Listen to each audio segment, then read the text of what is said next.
വിവരങ്ങളാണ് ഈ കാണുന്നത്. ഇപ്പോൾ നമുക്ക് ഈ ദൃശ്യങ്ങൾ എന്ന് വെച്ചാൽ ഈ ഫ്ലൈറ്റ് റഡാറിൽ ചൂണ്ടിക്കാണിക്കുന്ന സംഗതികൾ നോക്കിക്കണ്ടാൽ ഇതാണ് ഇപ്പോൾ അഹമ്മദാബാദിലെ സർദാർ വല്ലഭായ് പട്ടേൽ എയർപോർട്ടിന്റെ റൺവേ ആണ് ഈ കാണുന്നത്. ഈ റൺവേ വെച്ചാൽ ഈ പോർഷനിൽ നിന്നാണ് ഈ വിമാനത്താവളം ഇവിടുന്ന് ആളുകളെ കയറ്റുന്നു, വിമാനം പതിയെ സഞ്ചരിക്കുന്നു, ഇവിടെ നിന്ന് ഒരു യൂ ടേൺ എടുക്കുന്നു, ആ വിമാനം പറന്നുയരുകയാണ് ഈ റൺവേയിൽ നിന്ന്. റൺവേ പോർഷനാണ് നാം ഇവിടെ കാണുന്നത്. ഇവിടെ വരെ ഈ റൺവേ പൂർണ്ണമായും അത് ഉപയോഗിച്ചിട്ടില്ല, ഇവിടെ നിന്ന് അത് പറന്നുയരുന്നു. ഉയർന്നു കഴിഞ്ഞാൽ അവസാനത്തെ സന്ദേശം കിട്ടിയ പോർഷനാണ് ഈ കാണുന്നത്. ഈ വെളുത്ത വരെ നമുക്ക് എവിടെ വരെ കാണാൻ കഴിയും, അവിടെ വരെ വിമാനവുമായി ബന്ധമുണ്ടായിരുന്നു എന്നാണ് എയർ ട്രാഫിക് കൺട്രോൾ പറയുന്നത്. അപ്പോൾ ഇവിടെ നിന്ന് വിമാനം എടുക്കുന്നു, ആ വിമാനം എടുത്ത് പറന്നുയരുന്ന വിമാനത്തിൽ നിന്ന് അവസാനത്തെ സന്ദേശം കിട്ടുന്നത് ഇവിടെയാണ്. ഇവിടെ വെച്ച് കിട്ടുന്ന സന്ദേശം ഞാൻ നേരത്തെ പറഞ്ഞു, മെയ്ഡേ കോൾ എന്ന് പറയുന്ന സന്ദേശമാണ്. മെയ്ഡേ കോൾ എന്ന് വെച്ചാൽ ഒരു വിമാനത്തിന് എഞ്ചിൻ തകരാറുണ്ടായിരിക്കുന്നു, ഞങ്ങൾക്കിനി ഒന്നും ചെയ്യാനില്ല, ഒരു ലൈഫ് ത്രെട്ടനിങ് സിറ്റുവേഷനിലേക്ക് വിമാനം പോവുകയാണ്, കൈവിട്ടു പോയിരിക്കുന്നു എന്ന് പറയുന്ന അവസാനത്തെ സന്ദേശം വിമാനത്തിലും കപ്പലുകളിലും കൊടുക്കുന്ന ഏറ്റവും അവസാനത്തെ സന്ദേശമാണ്. ആ സന്ദേശം കിട്ടുന്ന സമയം ഇതാണ്. ഈ സമയം എന്ന് വെച്ചാൽ ഏതാണ്ട് 1 മിനിറ്റ് മാത്രം എടുത്ത പറക്കലിനെ കുറിച്ചാണ്. ഇവിടെ നിന്ന് റൺ ചെയ്യുകയാണ്. റൺ ചെയ്തതിന് ശേഷം വിമാനം ഏതാണ്ട് ഇവിടെ നിന്ന് ഉയർന്നു നമുക്ക് വിചാരിക്കാം.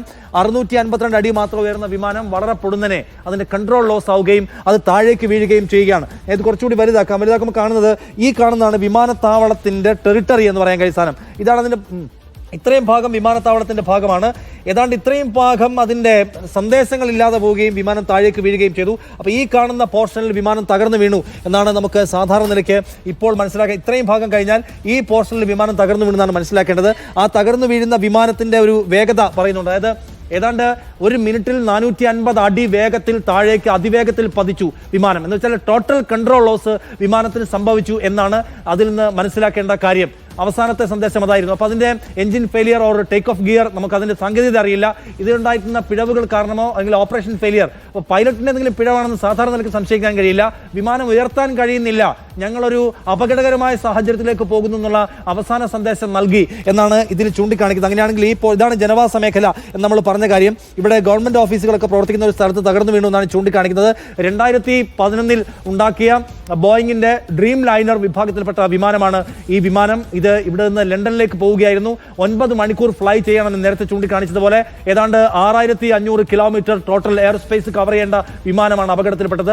അത്രയും ദൂരം പറക്കാൻ ആവശ്യമായ ഇന്ധനം ഉണ്ടായിരുന്നു എന്നതുകൊണ്ട് തന്നെയാണ് വിമാനം താഴേക്ക് പതിക്കുന്ന ആ വെരി മൊമെന്റിൽ ഒരു സ്ഫോടനം കൂടി ഉണ്ടായിട്ടുള്ളത്. ആ ഉണ്ടായ സ്ഫോടനത്തിനകത്ത് നിന്ന് ആളുകളെ പുറത്തെടുക്കുക എന്ന് പറയുന്നത് എന്തുമാത്രം പോസിബിൾ ആണെന്ന ക്വസ്റ്റ്യൻ അവിടെ ഉണ്ട്.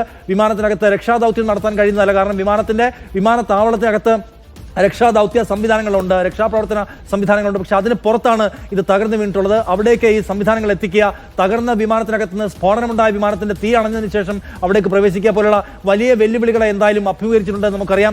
എന്തായാലും ഇപ്പോൾ നമുക്ക് കണക്കുകളൊക്കെ പുറത്തു വരാൻ സമയമായി. 3:27 ഇപ്പോൾ സമയം. 1:37 ഉണ്ടായിട്ടുള്ള അപകടമാണ്. 100-ലധികം പേരുടെ മരണം ഇപ്പോൾ തന്നെ സംശയിക്കുന്നു. വിവിധ എക്സ് ഹാൻഡിലുകൾ അവിടെ 200ഓളം പേരുടെ മരണം ഉണ്ടായി ചൂണ്ടിക്കാണിക്കുന്നുണ്ട്. പക്ഷേ അത് നമുക്ക് ഉറപ്പിക്കാൻ കഴിയുന്നതല്ല. ഏതാണ്ട് 8200 മണിക്കൂറുകളോളം പറന്ന് എയർ സ്പേസിൽ പറന്ന് പരിചയമുള്ള പൈലറ്റാണ് ഇതിന്റെ ഒന്നാമത്തെ പൈലറ്റ്. 11000 മണിക്കൂർ പറന്ന് അതിന് അദ്ദേഹത്തിന് ഒപ്പം ഉണ്ടായിരുന്ന പൈലറ്റിനും ഏതാണ്ട് അത്രയും എക്സ്പീരിയൻസ് ഉള്ള ആളാണ്. ഈ 2 പൈലറ്റുമാരും 10 ക്രൂവും 230 പാസഞ്ചേഴ്സും ഉണ്ടായിരുന്നു. നേരത്തെ പറഞ്ഞ പോലെ ഗുജറാത്തിന്റെ മുൻ മുഖ്യമന്ത്രി വിജയ് രൂപാണി അടക്കമുള്ള ആളുകൾ. വിജയ് രൂപാണി ഗുരുതരമായി പരിക്കേറ്റ ആശുപത്രിയിലാണെന്ന് പറയുന്നു. എന്താണ് ഓരോരുത്തരുടെയും കണ്ടീഷൻ അറിയില്ല. അതിൽ 2 കുട്ടികളുണ്ടായിരുന്നു എന്ന വിവരം പുറത്തു വരുന്നുണ്ട്. എന്തായാലും ഈ അപകടം അതിന്റെ പരമാവധിയിൽ മാരകമായ അപകടമാണെന്ന് പറയാം.